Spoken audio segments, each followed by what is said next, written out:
I run a legal clinic for low and moderate income entrepreneurs, and we provide free legal services to those entrepreneurs that are seeking to start up or expand their businesses. And what we will do is make an assessment of all the legal challenges that they're going to face, and we will try to walk them through those challenges. We had a client come to us, and she wanted to start a van service that would transport families of people who were incarcerated in the state prison to the prison to visit their loved ones.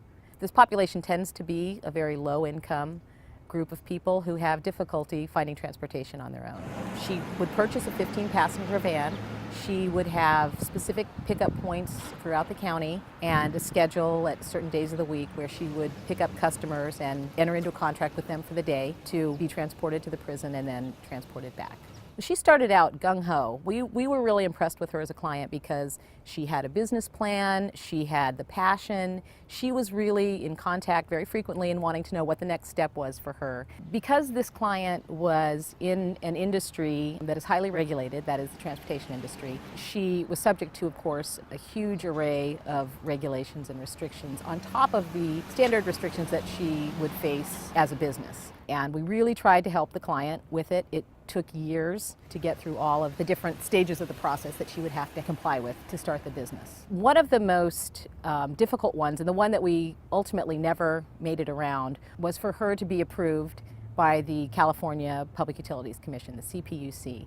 She had to send a notice out to all entities, whether government or private, that were operating transportation in any of the areas that she would be operating in, notify them that she was applying for this license, and they would have the opportunity to come in and make an argument about why her services were not necessary. In other words, she was forced to invite her competitors in to make an argument about why she should not be in the marketplace. Ultimately, she was deflated, and you could see in the last few months that she was really not returning calls and sort of dejected about how much money she might have to pay and what if it doesn't fly. I felt like we approached this mountain together. We all stood looking up at it, and she was really willing to scale it. And so it's disheartening to think that ultimately we never even made it to the top. And what that meant was not only an entrepreneur that never got started with a good idea, but employees that never got hired, support staff that never got hired, and families and friends of an underserved population that didn't get the services they could have used.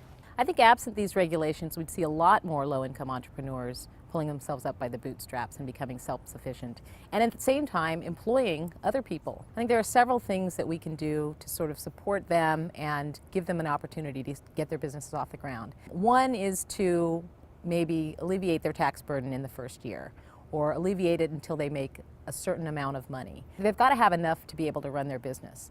The other area that I think is really burdensome to an entrepreneur generally, and certainly low-income entrepreneurs, is all of the obligations that kick in as soon as they hire their first employee. If there were some way to exempt them from some of the laws that make sense perhaps with bigger businesses, but don't quite make sense and in fact impose a huge burden on them as small business owners, that would go a long way toward helping entrepreneurship thrive.